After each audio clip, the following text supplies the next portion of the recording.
空輝くあの月のようにいつまでもかけても満ちていく強さになる譲れない想い残響の声に導かれて儚りまっすぐ始まる世界へと君と終わらない未来をこの胸に刻むように Hi guys, it's Kayla and happy October. Welcome back to my channel. Today we are going to dive back into Amnesia Memories.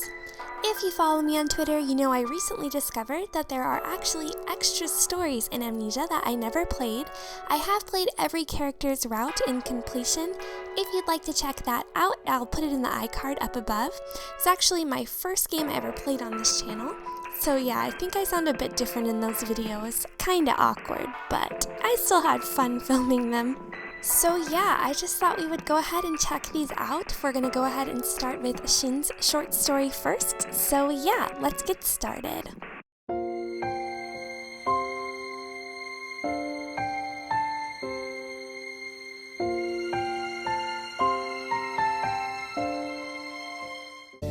When the doorbell rang, it was 30 minutes past 10. No normal person would stop by so late, so it was obvious who it was. Without using the intercom or even looking through the peephole, I turned the lock to open the door and invite her in. The sight of her there came as no surprise. Shin! The familiar face from my childhood looked up at me and beamed. Wanna go see a movie? Without so much as a hello or an excuse me, she barged her way into my house. She lived nearby and was a year older than me. The Myoga University blazer she wore meant she was on her way home from school, and the guitar case slung around her back answered any questions as to why she would still be out this late in her uniform. After practicing with her bandmates, she probably met up with them somewhere. The look on her face showed how much fun she had, and my heart twinged a little. Why all of a sudden? Even though I sounded irritated, she was completely unfazed. Someone gave me a ticket, but only one. I'd feel lonely by myself, so I wanted to know if you'd come with me. I'll pay for half, okay? I'm sure you'll like it. The movie title on the ticket was of the season's #1 blockbuster, an epic space fantasy movie. It was heavily marketed on its flashy SFX and action, so I knew it wasn't something I'd hate. But I pushed the ticket back with a sigh. Isn't there anyone else besides me? Why don't you go with one of those girls? The reason I refused was because I didn't want other people to look at us and think that we were a couple. To still be hanging out with a childhood friend at this age was embarrassing, and I was still immature enough to be nervous at the thought of seeing a movie with a girl. And because I knew it was inconsequential to her, I was even more resistant to it. It seemed to hold no other meaning to her as she told me, "All of my other friends have Christmas Eve plans with their boyfriends on the 24th, so there's no one else to go with." I wanted to ask her, "Don't you see what that implies, going to see a movie with a guy on Christmas Eve?" But of course, she wouldn't have thought that. I probably wouldn't have either, if this were a couple of months ago. Why would you accept a movie ticket on an awkward day, and just the one? Was it a guy who gave you that, or a girl? A guy. Don't you think he has a ticket for the seat next to you? Did he ask you to go with him? She looked uncomfortable for a moment.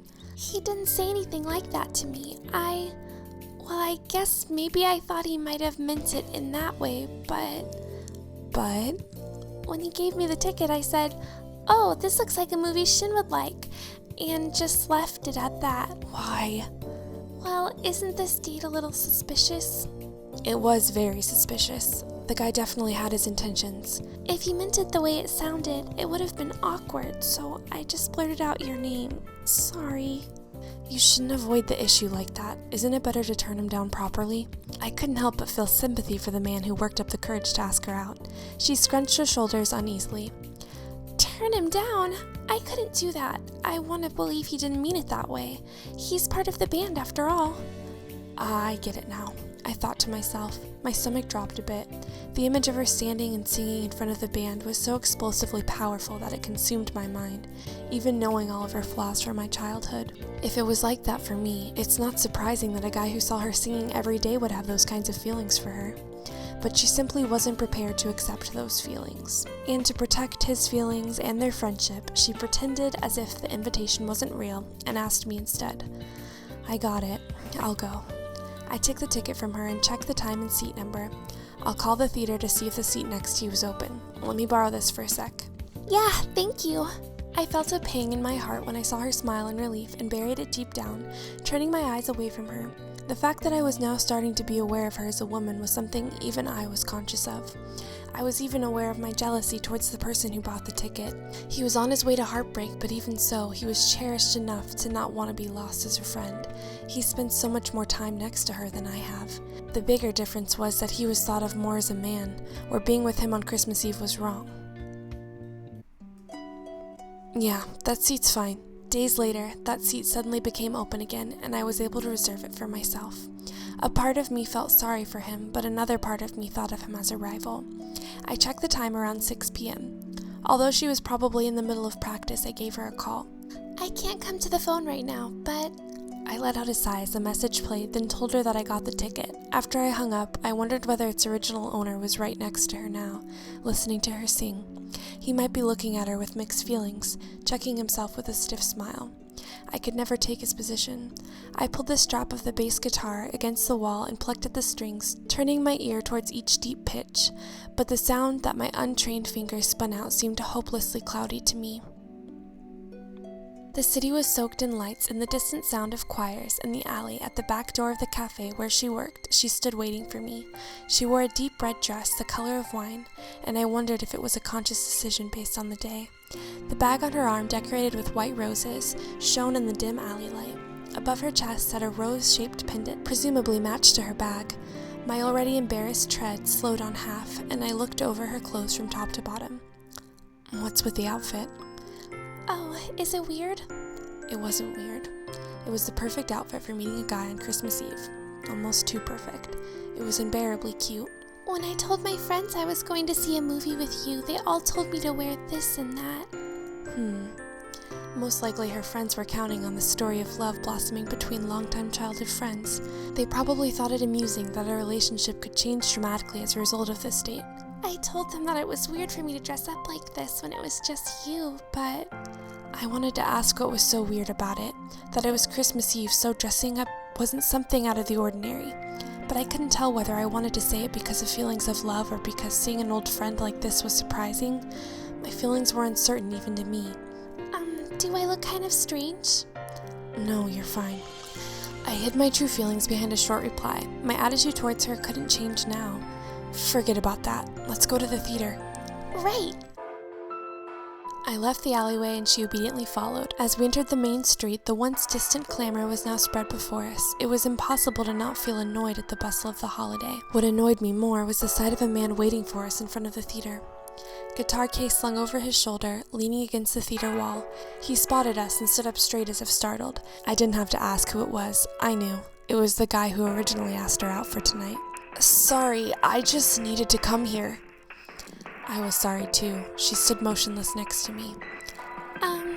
Is that kid your childhood friend, Shin? It ticked me off slightly to be called that kid, but I wasn't gonna lie that I was younger. It's nice to meet you, I said. I've seen you on stage before.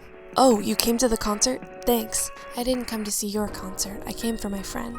I looked at him silently with contempt, but as I watched him, he appeared to me more dense than I first considered him and showed no signs of noticing. Close childhood friends. It's kinda nice. Yeah. But a movie on Christmas Eve? If anyone else saw you, they'd think you were dating. It was she who voiced her dissent. But we're not. Hearing her deny it so matter-of-factly was a sudden blow to my heart. If that's the case, does that mean I can still hope? Of course you can't, I thought. Oh, well... You kinda avoided it before, but I do want to say something to you.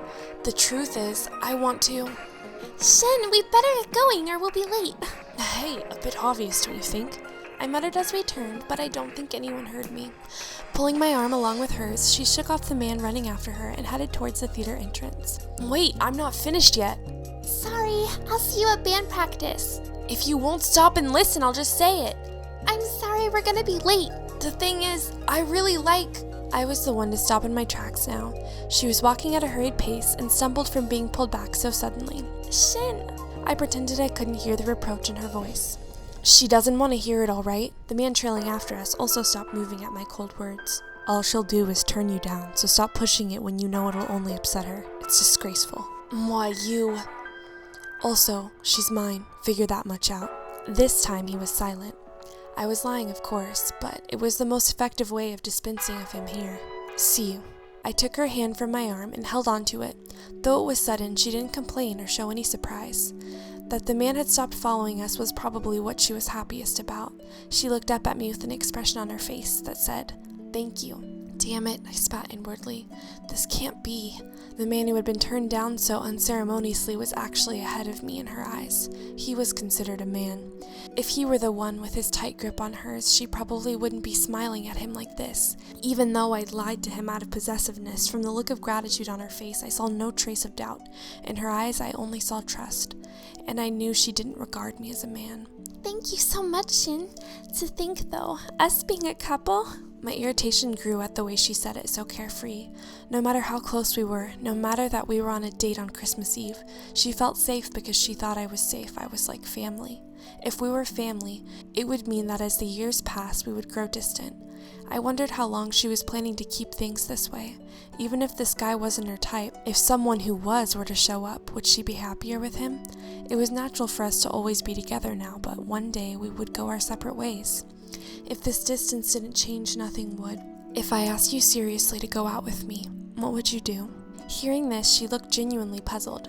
Do you really want a girlfriend that badly? I'm sure you'll find a really nice girl, Shin. It was the worst possible answer. She didn't even think of us in that way in the slightest. I'm being supported in dating another girl. Forget it. Let's just go see the movie. Huh?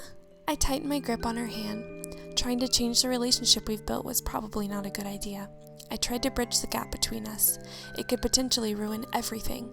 No matter how painful that might be, I will not let go of this hand. The day when I would no longer be able to suppress these growing feelings inside of me didn't feel so far away. Aw, that ending was a bit sad. I guess this is his point of view from before she lost her memories and what their relationship was really like before they kind of swayed her opinion of what she was like and what she thought before she lost her memories. To me, it's possible she did actually really like him, but just wasn't sure how to break that barrier between friendship and going into a new territory, or thought that he was always joking when he brings it up. I'm not sure. But yeah, that is it for Shin's short story. Comment down below who you'd like to see next. We have Ikki, Kent, who I love Kent, oh my gosh, Toma, and Ukyo. Okay, let me know in the comments below, and I'll talk to you guys next time. Bye!